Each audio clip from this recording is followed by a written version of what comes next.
welcome back, everybody. So there's been some. Can you hear me, sir? Let's just make sure. All right, I'm listening. all right, good. So there's been protests all around the world, but let's start with the No, U.S. protests.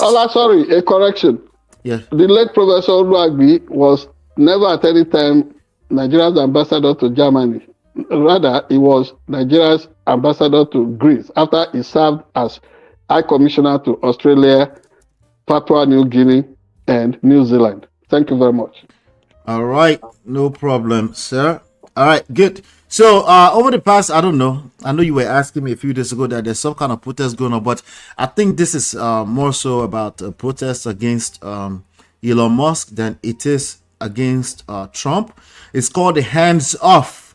The hands off. I'm looking at the report here on BBC. It's an antitrust protest held in cities across the U.S. since the last 2 days. And they're saying crowds of protesters gathered in cities across the U.S.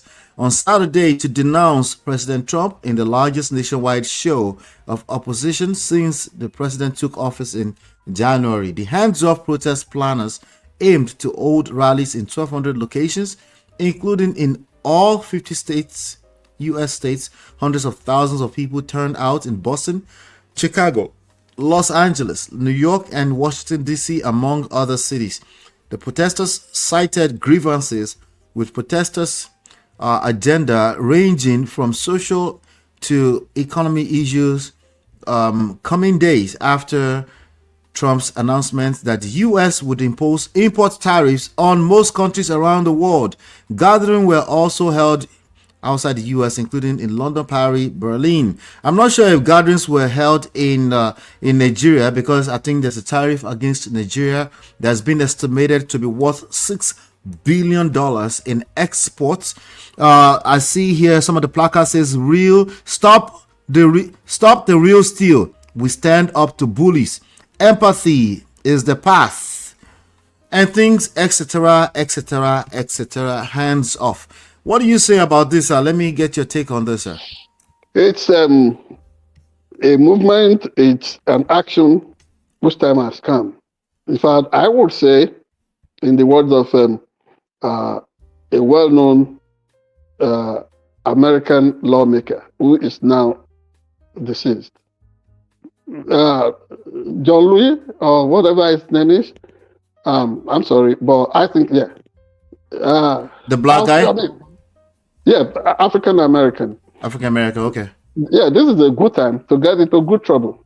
He was famous for challenging us about getting into good trouble. And this is one good trouble to get into. To push back, organize from community to community, everywhere. Number one, not just about a billionaire takeover, an oligarchy marauding to be democracy. And one major thing these marchers are saying is that what America is witnessing, what Americans now have, is not a democracy, that this is an oligarchy, and that there must be an immediate halt, immediate end to it.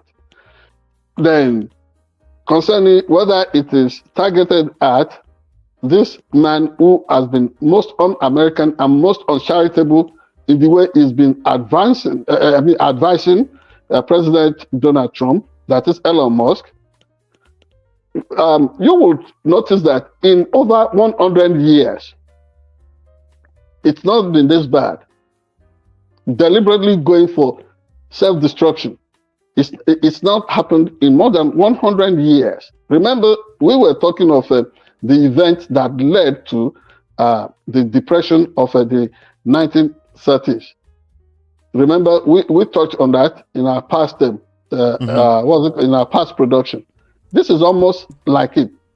It's needless.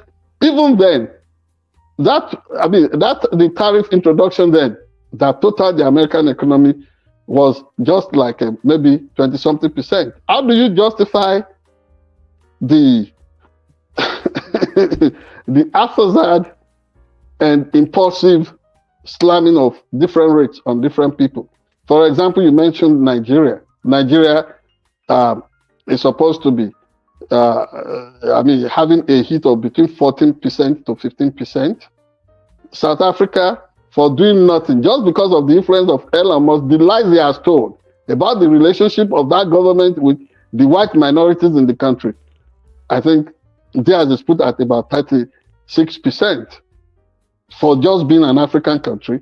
And there are some innocuous, some insignificant places where nobody, that has no life. Some places where, plastic stuff just, the ocean tide sweeps, what do you call it? Plastic waste to those islands. No human habitation. Donald Trump, in a very comical way, slammed tariff on that island. So is it those are waste? Those are plastic waste. Are they the ones that will now be paying this tariff to Donald Trump? There are other places there, and what the hands-off thing is also saying is that this obsession, this naked greed to want to grab another person's resources, say in places like Greenland and now the DRC, Democratic Republic of Congo. In such places, Americans are saying that Donald Trump and Elon Musk should contain their greed. Hello? I'm here. Can you hear me? Yeah, after all, this is a country that has such a high consciousness about evangelical Christianity. Haven't they read in the 10 Commandments, the Decalogue, where it is said that thou shalt not covet things belonging to your neighbor? So what is this madness about? Oh, there must be takeover of resources in Africa, and contrary to what people are expecting. Good question, sir. Good question, please, let me land this thought. Please. No problem. Contrary to what people were thinking that, it's going to bring more money to the United States. Since this craze about Liberation Day, which has turned to almost like Depression Day, is America making that money? America has lost over $2 trillion. Americans have lost over $2 trillion. Globally, more than $6 trillion is unprecedented. And yet, Americans are saying, this is not supposed to be the focus. This is not what you promised us. This is not what we were promised. So the expected reduction in household commodity prices, groceries and what have you, is it happening now? On the contrary, it is expected that these things would attract some spike. So your question. So when you say, I think you brought in Christianity or evangelicals or something there, right? Yes. The greed to go after what belongs to one's neighbor, like the resources under the earth in Ukraine, in Greenland, in Democratic Republic of Congo. What is that for? Well, would you say what would you say to people that say, isn't that a emotional blackmail when we're talking about sovereignties? We're talking about may the best player win. We're talking about, yes, it's me against you. I'm taking care of my own people. Do what you have to do to take care of your own people. What would you say to those people? How does that amount to emotional blackmail when this is what an agenda that is being pursued by the Donald Trump administration? It is not emotional blackmail. It's just pointing out the facts of what he is after. For example... Yeah, but he can argue for the nation, right? Not for himself personally. Which nation? America is not even known to be obsessed with imperialism. I mean, every nation was keeping territories and colonies. The American approach to it was quite different. That is not, America never wanted to be king or overlord over anybody. Yes, he now is the one that has come out blatantly to want to push everybody towards thinking that, America is not even different from the other Western colonizers. It's never been that blatant with America. So it's on them. If anybody wants to trade emotional blackmail, let it be on them. It's not coming from people like us. We are talking from the fact of what we know. It's part of that Agenda 2025. Would you agree that Project 2025? would you agree that America is in a decline in terms of being a global player over the last 10 to Absolutely. 20 years? Okay, so if you would agree with that. Not even in the last 10, 15 years. Okay, if you say 10 to 15 years, maybe you are talking of the first coming of Donald Trump. And now... No. I don't mean that. I mean, even before there was an announcement by Donald Trump to run for presidency, would you agree that America was in a decline? Well, during the Obama years, America it got its place back.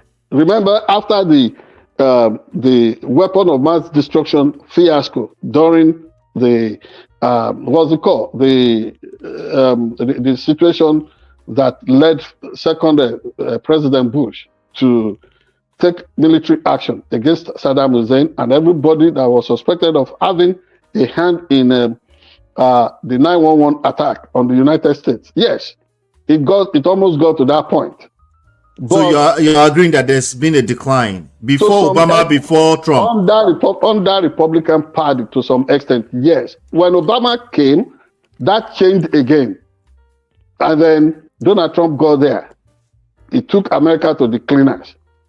And now everybody is comparing between where we are during the COVID pandemic, when it was feeling like Emperor Nero, while Rome was on fire. Exactly same thing now.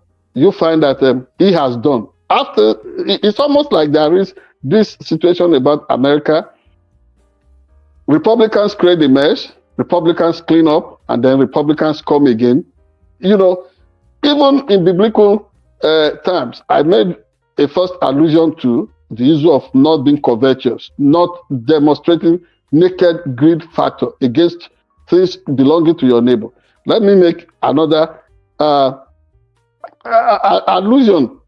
It's almost like people of God being in slavery, they are liberated no sooner that they are out of that bondage and the line of, because I don't want to give specifics, I do not want to play into anybody's stereotype here. But no sooner have they been delivered, they long for their years of mystery. They forget, and they always want to think that, those years of suffering could be considered as being better, and then they put themselves into that bondage again. This is what it has been. So the decline, visibly, the decline has been more pronounced under Donald Trump than at any other time. So your answer, your subjective answer would be a yes. There's been a decline. Well, I do not know why you're just as being subjective. The objective analysis is that more so. It's more so under him,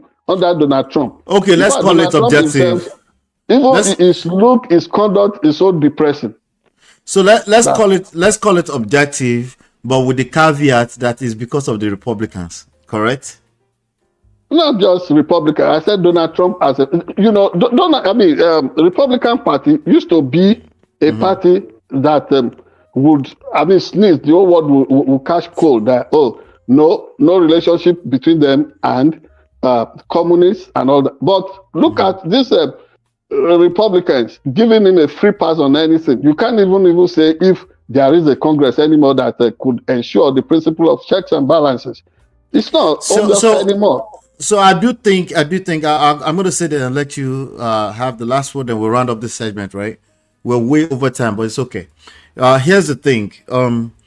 He would argue, MAGA people might argue that America has been in decline, which we've agreed is a subjective, it's probably more of a subjective thing coming from any political sides. If you look at the decline of America as this subject, is like we are playing to the script of the man. I will explain what I mean. Let me explain what I mean to you. All right, go ahead. So where we can't really give a yes or no to that, as we know, because there's global influence, there's economy, there is society and politics, there's military power, there's all of those things and probably more. So it's very hard for me to ask any one human being and expect them to be purely objective. It's just unrealistic. right? So that's why I'm using that word. Maybe there will be a better word than subjective, but I'm just saying we cannot declare it in this moment, yes or no. That's all I'm saying, right? No. But See, we can declare it, because if we say, oh, it's subjective, it's like we are borrowing from their script, which is alternate reality. maybe There's that's no speaking. alternate reality here. Maybe that's speaking Reality, to the point I'm making. Let me make the point. Maybe that's speaking to the point I'm making. He would say, he and the MAGA people would say, it's been in a decline and we're trying to save it, right? that's not, of course, that's not true compared with the economy that was handed over to him, whether by Barack Obama or by Joe Biden. No, I don't know which one is true or not. I'm making a point here, then I'll let you speak to it, right? So now, if that's true or not, that will be up to you after you listen to my question, right? So now he will make an argument that, okay, this thing that we call that you've been boosting the economy, including Barack Obama, they were the worst president. That's the points they will make. Okay, so we're going to save our nation from the massive decline. Some of the things that they give is education. They will say our education standard across the world has been terrible as compared to China and some other places, right? That we're actually nosediving, right?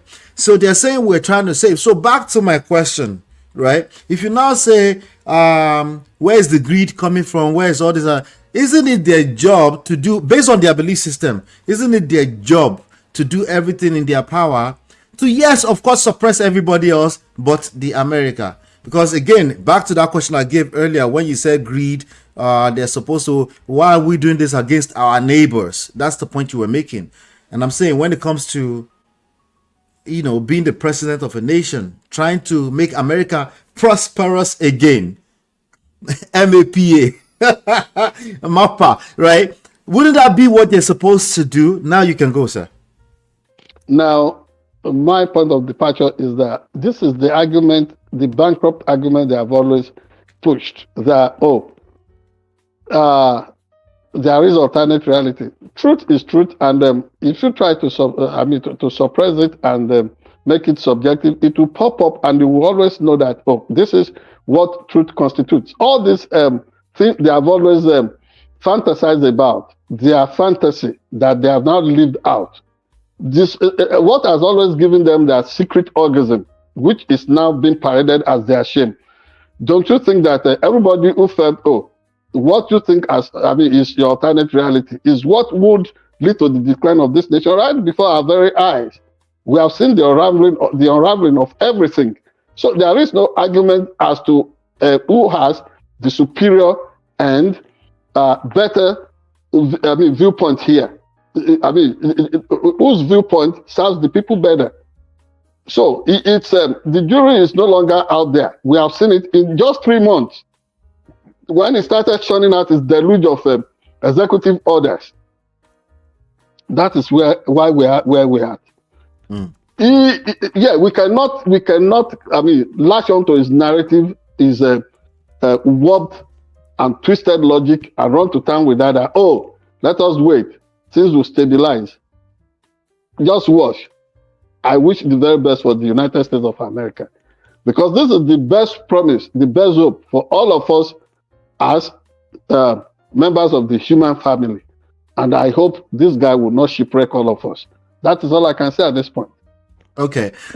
We have one more story we're going to talk about, which is the protest that was going on in Nigeria today. But I want to read this to you, and I want to give you a challenge, Chief. I'm going to give you a challenge. Give me one response in one sentence, but I'm going to read a whole lot to you, okay? But it's a challenge. So let's see. It's not truth or dare, no worry, but it's a challenge. All right, so here is it, right? Don't give me that kind of legacy, please. All right. Based on his public statements, this is Donald Trump's main argument. Based on his public statements, campaign rhetoric, and policy actions, Donald Trump's main argument is generally that, number one, America was in decline, a core premise of his political platform, encapsulated by the slogan, Make America Great Again, MAGA, is that the United States had been weakened and was losing its standing in the world prior to its influence. Number two, causes of decline, according to Trump, he typically attributes his perceived decline to bad trade deals. Agreements like NAFTA before negotiation, the TPP, which he withdrew from, and trade relationships, particularly with China, which he argues led to job losses, especially in manufacturing and unfair competition. Immigration policies that he views as allowing uncontrolled immigration, which he links to security concerns, wage depression, and strain on social services. Globalism versus America first, an emphasis by previous leaders on international agreement, foreign aid, and global cooperation that he believes came at the expense of American workers and national interest. Weak leadership, actions by previous political leaders, both Democrats and Republicans, whom he portrays as ineffective negotiators who allowed other countries to take advantage of the U.S. military. Sometimes includes a perception that the U.S. military had become depleted and wasn't prioritized sufficiently before his efforts to increase defense spending. Number 3, his solution. Trump presents his America First agenda, including negotiating trade deals, imposing tariffs, restricting immigration, prioritizing domestic industry, questioning international alliances, agreements, and increasing military spending as the necessary remedy to reverse this decline and restore American economy and global strength. In essence, his argument is that America's greatness was eroded by poor leadership and policies favoring global interest over national ones. And his approach is designed to put America first, to halt and reverse that decline. Chief, one sentence. That's your challenge. He is wrong on his postulations, and now that it's been put to test, you see how he is getting that backlash. That is my response. Simple sentence. All right, everybody else, join the conversation in the chat. Do me a favor, hit like button, share, subscribe while you're at it. We have one more trendy story around the world, and we will be right back.